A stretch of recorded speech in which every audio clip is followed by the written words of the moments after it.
pan mo pa na ato ang nahunahan, but maybe na mas maayo ana pohon, but muna siya progress na to na landscape na nato ang lugar.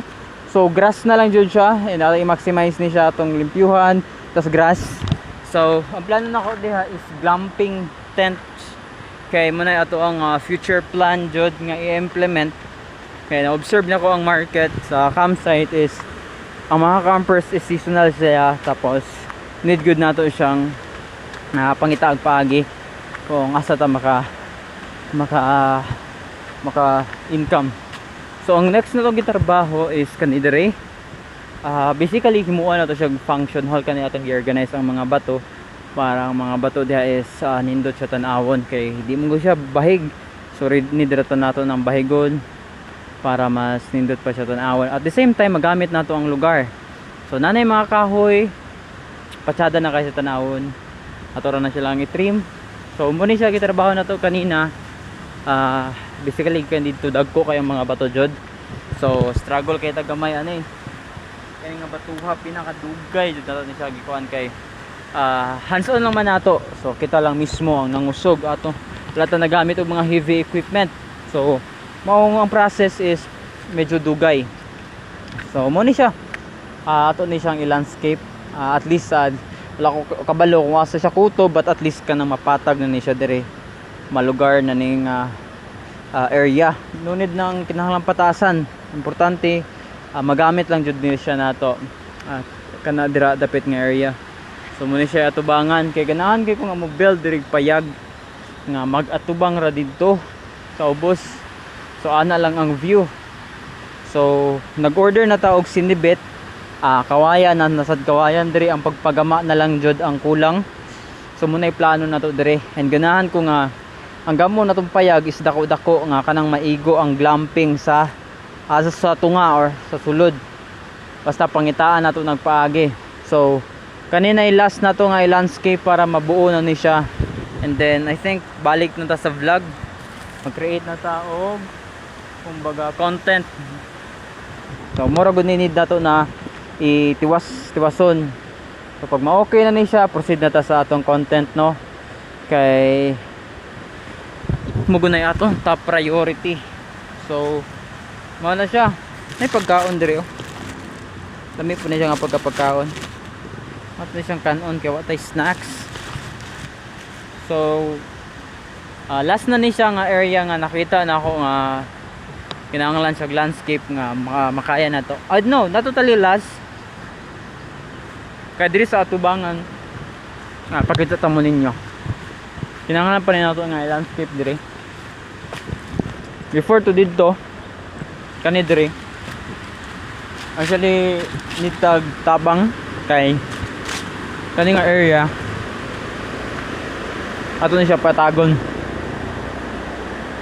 So mag-riprap ta diha, kinahanglan na tong riprapan ng kumaga sa atubangan para mapatag na rin dire. So kinahanglan atong apson gamot, kay munay mudaot sa riprap if mabot ang panahon nga budako ang kahoy. So apson na to ng gamot. So mga dire siguro ana siya, tapos diha na gasto pa ni siya kwarta, wala tay mahimo ani, but ato ra ni siya paningkamutan nga mahuman, ma-set up.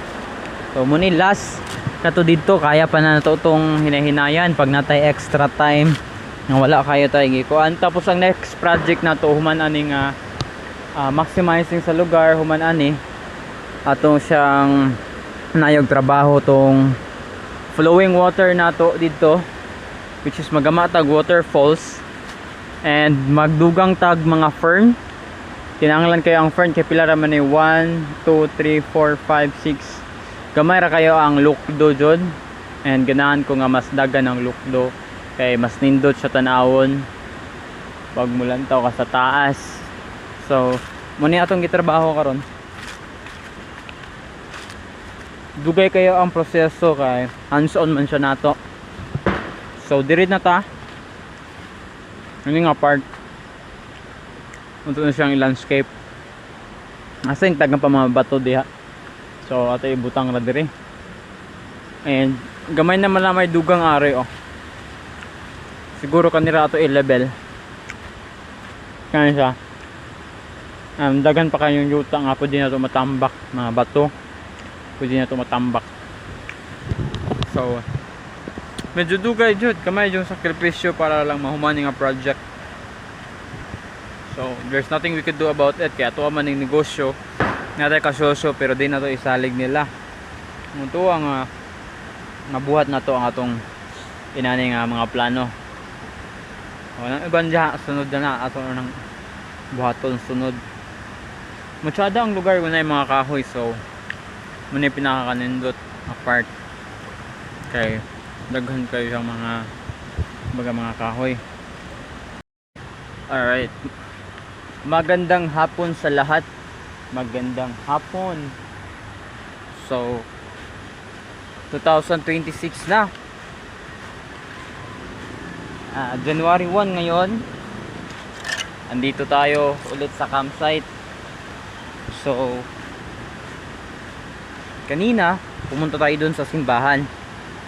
Siyempre nagpasalamat tayo sa mga blessings na dumating sa atin sa mga nakaraan na mga araw. Siyempre kailangan pa rin nating magpasalamat.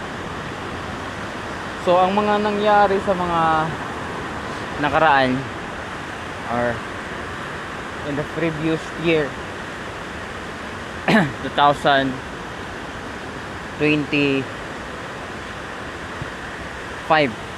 lumipas na yon. So 2026 na ngayon. So manifest na naman tayo, mag hustle hard na naman tayo para sa pangarap natin. Well, hindi naman mahirap yung gusto natin. Kung yung gusto nating mangyari, hindi naman mahirap. Kailangan lang talaga ng consistency, kakaunting focus, ma-achieve din natin yung gusto natin na ma-achieve sa buhay. So may mga pagkakataon lang talaga na kailangan natin na pag-isipan ng maayos. Kailangan natin na seryosoin yung mga bagay-bagay. Kasi minsan dumarating tayo sa point ng buhay natin na parang feeling natin na naku-confuse tayo sa mga anong dapat natin gawin, anong yung mga dapat na tapusin. So yun, wala na tayong full-time job. Siyempre just a month ago nag-quit tayo sa full-time job natin. So jobless tayo ngayon. So nandito tayo sa campsite. Meron akong ginawa kanina na marketing strategy para sa plano natin dito sa camping site, kung paano natin siya i-market, paano natin maintindihan yung behavior ng mga customer, paano tayo makaka-attract ng mga client. Sobrang importante yon, lalo na yun yung gusto nating mangyari. Gusto natin na magkaroon tayo ng mga customer dito this 2026. So but bago yan, kailangan ko munang aralin, kailangan ko munang matutunan yung mga basic principles sa business. Yun din ay kailangan na i-consider natin during this journey. So yun, kailangan natin i-review mamaya yung 70% dito sa campsite, sa pagmamanage ng campsite, tapos 30% sa vlogging natin. So mag-vlog tayo this year full time from the campsite. Gamitin natin yung vlogging to support this campsite. So hindi pwedeng maiwan yung gusto nating mangyari, yung pagiging isang YouTuber. So yun.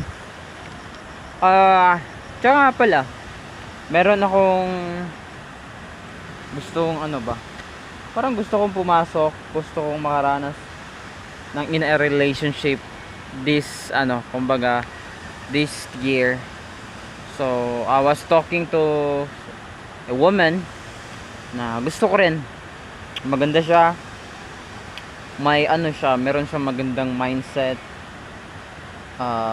Bata pa nga lang, 17 yung age niya, na I think magiging 18 na siya this year, tapos ako magiging 25. So medyo malayo-layo yung gap natin, but gusto ko yung personality niya, at I'm looking forward for her. So yun, i-consider natin yun as a siguro isang kumbaga pagsubok na ating papasukin. So dito sa campsite, alam kong pa talaga dito, medyo mahirap pa talaga yung development, hindi pa gaanong maganda yung area, hindi pa gaanong establish, marami pang dapat na i-improve, marami pang dapat na pagandahin, ayusin. Kaya sa taon ngayon, bibigay tayo ng kumbaga sapat na oras para dito. So panigurado ito yung natin isusunod na ipapatrabaho. Siyempre magpapakubiko tayo ng at least yung kasya talaga dito. Tapos I think mga dito siguro, dito tapos hanggang doon, at least yan, diba, ganyan yung haba, ganito.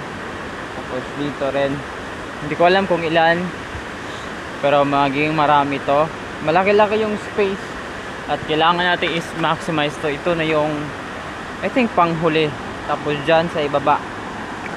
So wala tayong ibang gagawin, step by step lang tayo. Pero ngayon more on tayo ngayon, iwasan natin na magkamali. I mean normal lang na magkamali, pero gusto ko na sa taon ngayon i-maximize natin yung pagkakamali natin. Bale, subukan natin na hindi gaano malaki yung sakripisyo ng pagkakamaling gawain natin. So siguro normal na magkamali, pero kailangan na magdo-double time tayo ngayon. Bagong taon ngayon, marami tayong progress sa 2025. Marami tayong mga achievements na accomplish, may mga challenges, meron ding mga blessings.